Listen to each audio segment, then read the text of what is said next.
दिनै जों बे समावहाय बिटिआर बाउन्डारिनि जिथुनिखि एक्सटेनसन जानाय बाथ्रा बे बाथ्राखौ लानानै जों फंनैसो बाथ्रा रायजोफोरनिसिम बुंफोरथि होनो नागिरदों जे दिनै जों थारैनो जोंनि बिटिआरनि चिफ प्रमद बर' बिथांखौ जों साबायखर होनांगोन आरो जायफ्रा बे बिटिआर एकर्डखौ इमप्लिमेन्टेसन खालामनो थाखाय सान हर खामानि मावबाय थाबाय जेरै दुलाराय बर' फरायसा आफादनि आफादगिरि बिथां दिपेन बर' आरो दिनै जोंनि बयनिख्रुइबो सिनियर एकर्ड सिगनेटारि बिथां गबिन्द चन्द्र बसुमतारी बिथांमोन साफ्रोमखौबो जों दिनै गोसो गोरबोनिफ्राय साबायखर होयो कारन मानो होनोब्ला जाय बिटिआर बाउन्डारिखौ थामहिनबा सेपारेट स्टेट जि आन्दलन खालामनानै जि बर'फ्रा सदियानिफ्राय संकससिम मोनसे सेपारेट स्टेट क्रिएट खालामनो थाखाय नाजाबोदोंमोन दिनै बर'फ्रा मोननै सुक्ति खालामबाय आरो बे सुक्ति खालामनायावबो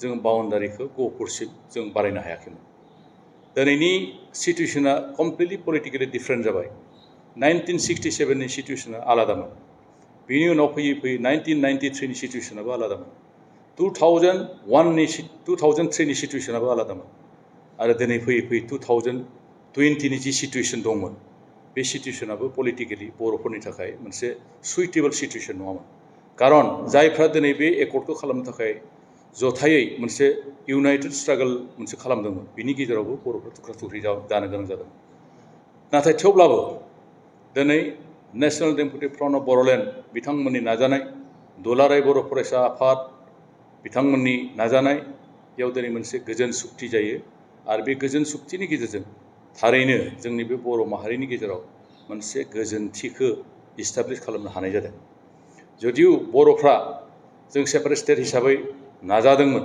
आन्दलन खालामदोंमोन जदिउ जों मोननो हायाखै नाथाय दिनै बर'फ्रा आगानफा आगानफा आन्दलननि गेजेरजों जों आवगायलांबाय थादों जोङो बुंनांगोन 1993 आबो बर'नि थाखाय मोनसे खुन्थियाखौ बे गायसनजेनदोंमोन आरो फैयै फैयै जोङो बुंनांगोन दिनै 2003 आवबो जि बिएलटिआ मोनसे सुक्ति जादों बेजोंबो बर'फ्रा आगाननैबाबो जौगादों आरो दिनै जे 2020 नि जिथुनाखि एकर्ड बे एकर्डनि गेजेरजों जि खामानिफोरखौ मावफुंनो हायाखैमोन बेखौ दिनै जों मावफुंनो हाबोदों आरो बेयो बर'खौ आगौ जौगानायनि लामायाव लांबावनो नागिरदों जोङो लुबैदोंमोन जे गहपुर बा थामहिनबा सिमलुगुरिया जोंनि बर'नि मोनसे बर्डार जानांगौ सिमलुगुरिनिफ्राय बिथिं मोनसे जोंहा कन्टिगुवास एरिया गैया जोंनि बिटिआरआ दिनै मोनसे 6 सिडुलनि आन्दाराव दङ आरो 6 सिडुलनि आन्दाराव थायोब्ला मोनसे कन्टिगुवास मोनसे एरिया जानांगौ दा बेनिखाय कन्टिगुवास एरिया गैयैनि जाउनावहाय जोङो दिनै बियन्ड सिमलुगुरि थामहिनबा गहपुर बे ओनसोलनिफ्राय बारनानै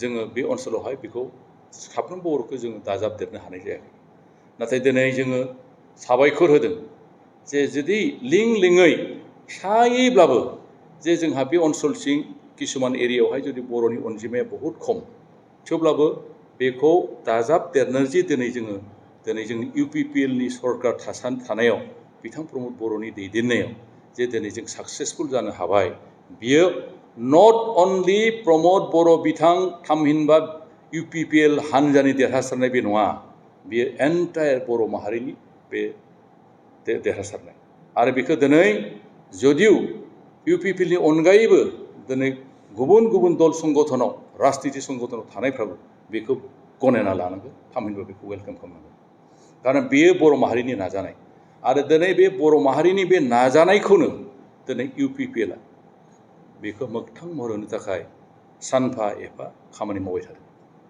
दा बेनिखायनो जोङो दिनै वेलकाम खालामदों जोङो इउपिपिएल हिसाबै जों वेलकाम खालामदों उदालगुरि डिस्ट्रिक्टनि कमिटि हिसाबै जों वेलकाम खालामदों गोबां मानसिफ्रा बुंदोंमोन जे बिथां प्रमद बर'नि दैदेननाय इउपिपिएल सरकारा बर'फोरखौ फाननानै जाबाय बिटिआरखौ फाननानै जाबाय आरो गोबाङानो बुंदोंमोन जे खुनु दिन बाउन्डारिया बारायनाय नङा रायजो राजाखौ थगायदों आरो माने बेबायदि बुंनानै मानसिफोरखौ मोनसे फल्सहुड बिसोर स्प्रेड खालामदोंमोन नाथाय दिनै बे मोगथाङाव जाबाय बेनिखायनो आं दिनै खावलायदों जायफ्रा बेबायदि नंखाय बाथ्राफोरखौ लानानै रायजोफोरनि गेजेराव मोनसे मिसा प्रपगेन्डा फोसावबाय थादोंमोन बिथांमोना अननानै सैथो बाथ्राखौ लानानै आवगायनो नाजायोब्ला मोजां अब्लासो बर' माहारिया बा मोनसे जाथिया जौगानो हागोन।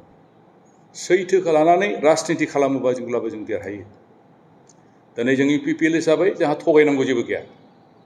जों नंगौ बाथ्राखौनो जों लानानै दिनै थांगासिनो दङ। आरो बे नंगौ बाथ्राखौ दिनै प्रमद बर'नि दैदेननाय सरकारा मावबाय थानायखायनो सानफा एफा बर' जाथिया हास्थायनाय मोनफ्रोमबो प्रभिजन्सफ्रा जालांनो हमदों।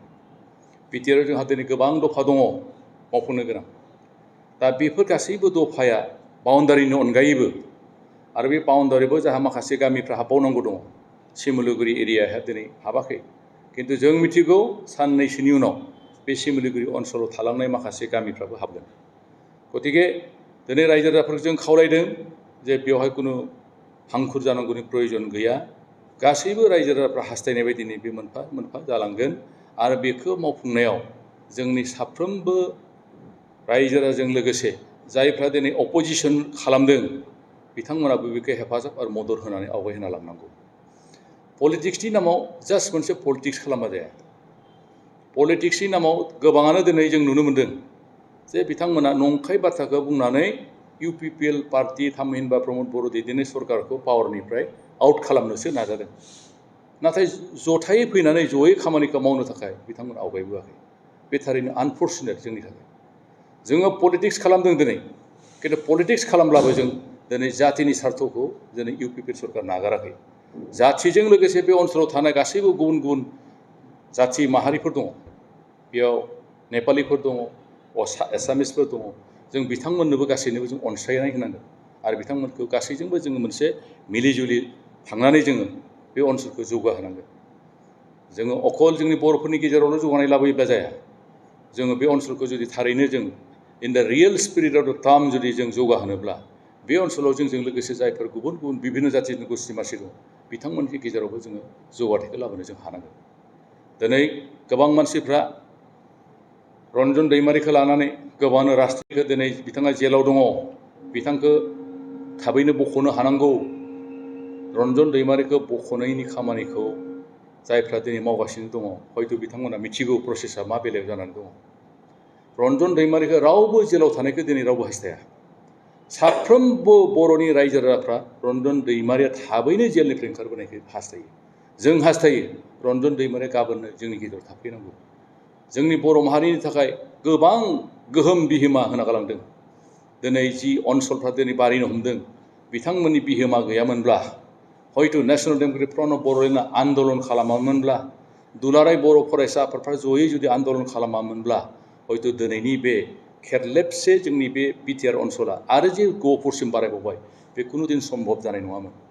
ओंखायनो दिनै रन्जनखौ लानानै जायफ्रा दिनै राजनिति खालामनो नागिरबाय थादों आं खावलायो बिथांखौ लानानै राजनिति खालामनाया मोजां नङा। बिथांमोनाबो जुदि हायोब्ला रन्जना जे दिनै जेलाव थानो गोनां जादों बेखौ थाबैनो बिटिआरनि जि किसुमान दफा दङ बे दफा मथे बिथांखौ थाबैनो गनायनि थाखाय खामानि मावनोसो आवगायबोनाया मोजां। दिनै बे एन्टायारलि मोनसे जुडिसियेल प्रसेसआव दङ। बेखौ सरकारा दिनै गाबोननो गथारनांगौ, दिनैनो गथारनांगौ होनोब्ला दिनै रावबो हाया। बेखौ मोनसे जुडिसियेल प्रसेसनि गेजेरजों दङ। बे जुडिसियेल प्रसेस मथे बिथाङा गगोन सानसेब्लाबो बेखौ रावबो होबथानो दोननो रावहाबो गोहो गैया।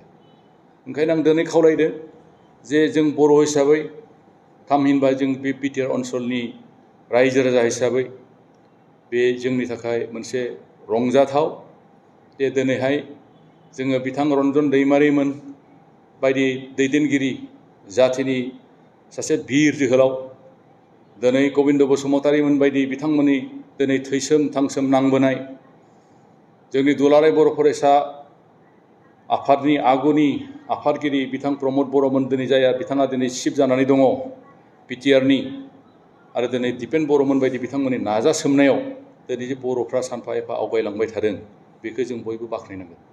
आरो बे खामानिखौ मावफुंनायाव जों साफ्रोमबो गोरों गोरा बर' माहारिनि इन्टेलेक्सुवेल्स, जोंनि राजनिति हान्जाफोरनि दैदेनगिरि गासैहाबो दायित्व दङ। आरो बेखौ मावफुंनो थाखाय आं ओंखायनो खावलायदों दिनै बे समावहाय जोंनि गेजेराव बांद्राय दाङाबाजि बेले बेजे राजनितिखौ खालामालासेनो बयबो जों बे बिटिआर एकर्डनि गेजेरजों एकर्डफोरखौ थाबैनो इमप्लिमेन्टेसन खालामनानै जोंनि बर' माहारिफोरजों लोगोसे गुबुन गुबुन जाथिफोरखौबो बे ओनसोलखौ जौगाहोनो थाखायसो बयबो राजनिति हान्जाफ्रा खामानि मावनांगौ। आं बेखौनो खावलायो।